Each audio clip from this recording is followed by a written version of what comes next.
We just learned some earth-shattering information about Iron Man's latest nemesis that completely explains why he hates mutants. And while this information is earth-shattering, it's very reminiscent of another mutant-hating villain in the Marvel Comics universe that's related to Sabretooth. Oh, I didn't see you there. What is up, Earth's mightiest subscribers? It's Blerd without fear. Welcome back to the channel. Don't mind me, I was just taking a moment to ink a page of my comic, but that's not really what we're here to talk about. What we're here to talk about is Invincible Iron Man number 10, written by Jerry Duggan, with art by Juan Frigeri and color by Brian Valenza. This issue has a lot to go over, actually. I do want to say real quick, I think I've been pretty vocal about how I feel about this, the idea that Rhodey was the fall guy in all this. And while some people may not be terribly happy with Rhodey going to jail for Tony Stark, it's not something that I think he did willingly, but it's one of those situations where Feilong is trying to hurt Tony in the best way he knows how, and he knows how much Rhodey means to him, so of course he's going to try to kill Rhodey, especially where Rhodey is in a situation where Tony can't help him. But what I feel is really awesome here in this is that it's not just the fact that Tony and Emma are having to rely on one another, it's also the situation where Tony is having to rely on somebody that normally he would be on the opposing side of, and that is Wilson Fisk, formerly known as the Kingpin, now known as the White King. Right now, the only thing keeping Rhodey alive in prison is Wilson Fisk. And honestly, it shouldn't be surprising, really, when it's revealed that the people that are protecting Rhodey inside of prison as he's about to get shanked Oz style, characters like the Living Laser and the Sandman, people who intentionally got themselves incarcerated just so they could be in or near the prison when something goes down. In the case of Living Laser literally says that he got himself intentionally arrested so he could be in the prison when Rhodey was attacked, so he could save him from said attack. And while I don't think Sandman is incarcerated because it's heavily implied the Living Laser is wearing a control collar that dampens his powers and keeps him from being able to use them in prison, I'm pretty sure they would have done the same thing to Sandman. So I think Sandman is literally just showing up just because. Who is going to contain the Sandman in a prison like this one? Like, this isn't a Supermax style prison. It's somewhere probably close to it.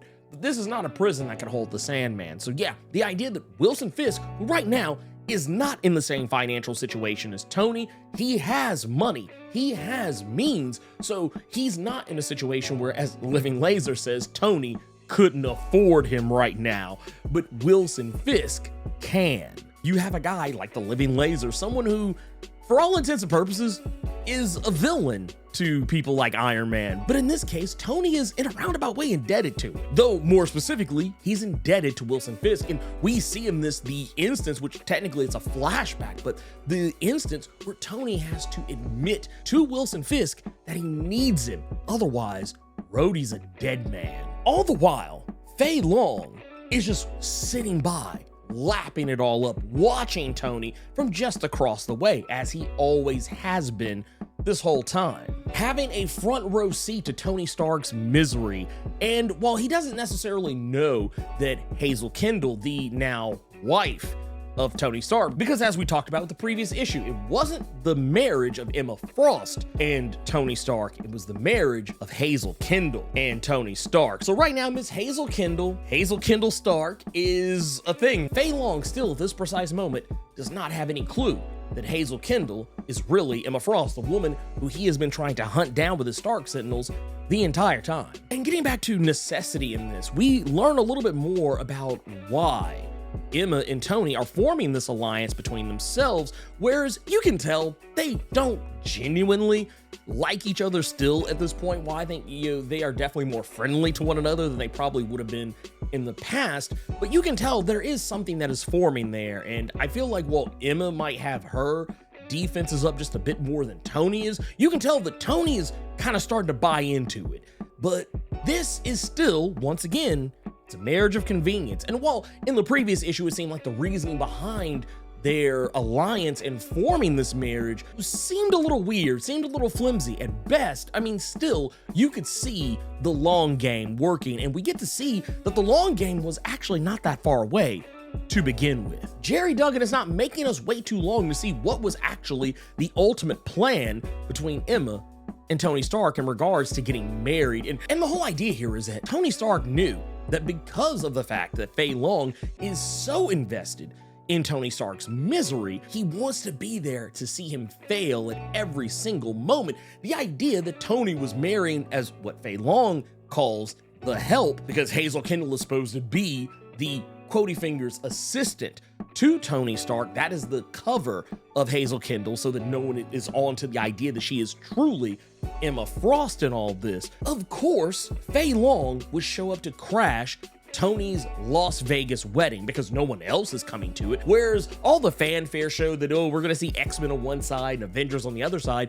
This is a very Vegas wedding in all that entails. There is no one there to witness any of this because they're just doing it willy-nilly, except for Feilong, because once again, he is so invested in seeing Tony, Quotey Fingers, slumming it that he wants to be there. He wants to see Tony at his lowest. But this is what Tony and Emma were both counting on. Because while Feilong is the only person there, and very likely so brazen and bold in his arrogance that he's probably not gonna have any security detail looking out for him, he's just gonna show up because he knows there's nothing Tony can do to him. This is the moment where Emma Frost reveals that she is in fact, before him, no longer Hazel Kendall, if only for a brief moment, long enough for Emma to get Tony inside of Feilong's mind, because at the end of the day, that is what Tony needed. He needed to get inside of Feilong's mind, who we have learned over this point has a photographic memory, so it's easy for Tony to get in there and see the exact thing that Feilong saw when he looked at Howard Stark's old films, which were all meant to be passed on to Tony.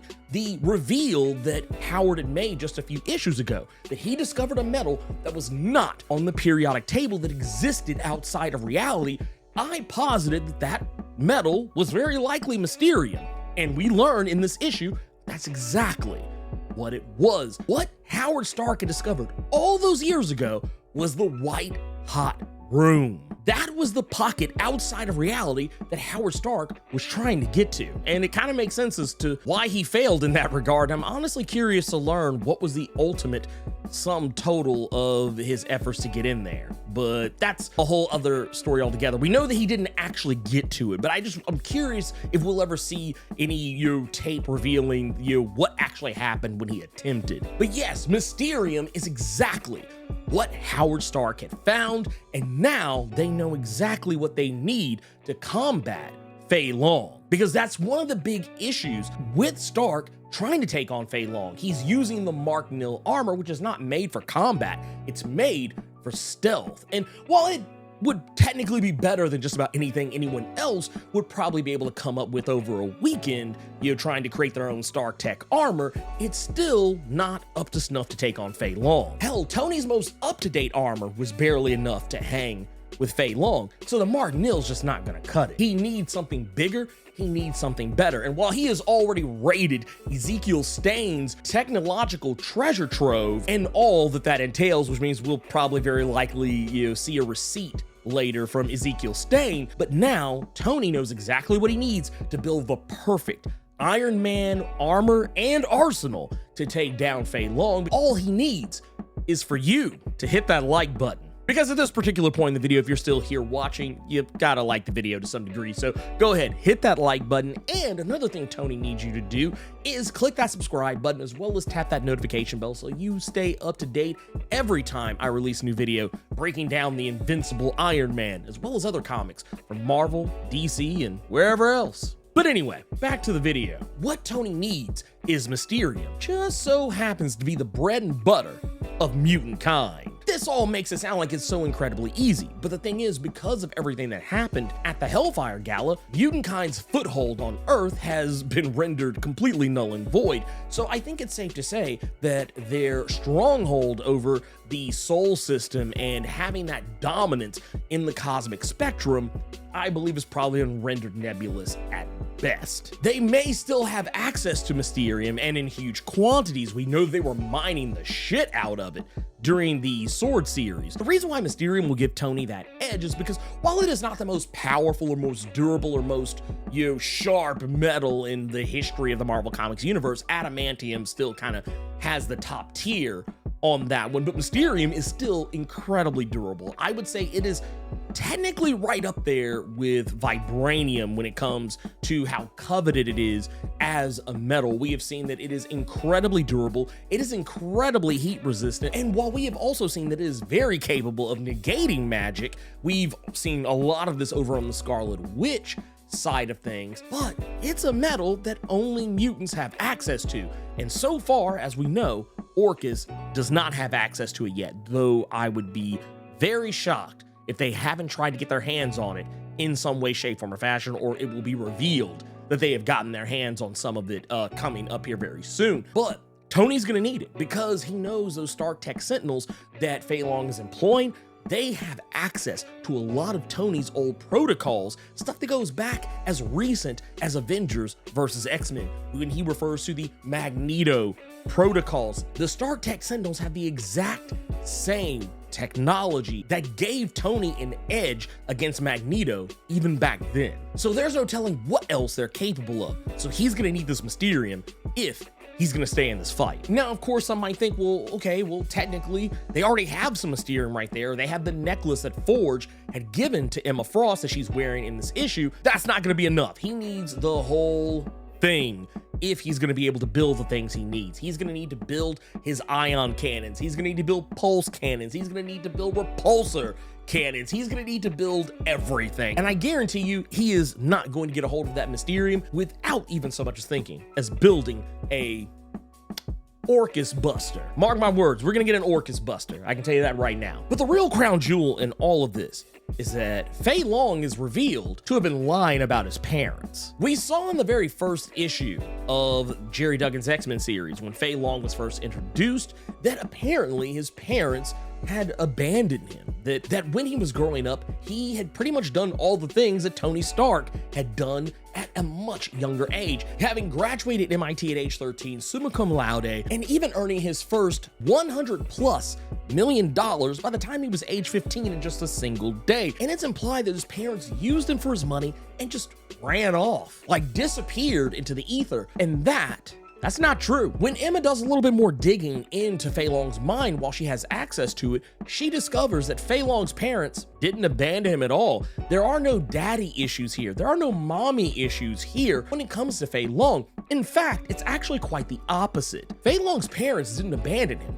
They didn't not love him. They didn't take his money and run for the hills. His parents were mutants. Both his mother and father were mutants. Not only were they mutants, but they loved him dearly, and because Feilong was just a normal human born to a pair of people who could probably do amazing things, this made Feilong resent his parents, and hence why he hates mutants. Now, this may sound familiar to you if you are in any way knowledgeable about the character Sabretooth. Sabretooth has a son by the name of Graydon Creed with another mutant in the Marvel Comics universe who's quite popular in her own right, Mystique. Now, granted, in the case of Graydon Creed, one can make a case for why he is well within his right to hate, at the very least, Sabretooth and Mystique. Not so much that he should hate mutants, but it is at least understandable at the very least that he does hate mutants because he was, for all intents and purposes, abandoned by both his mother and father,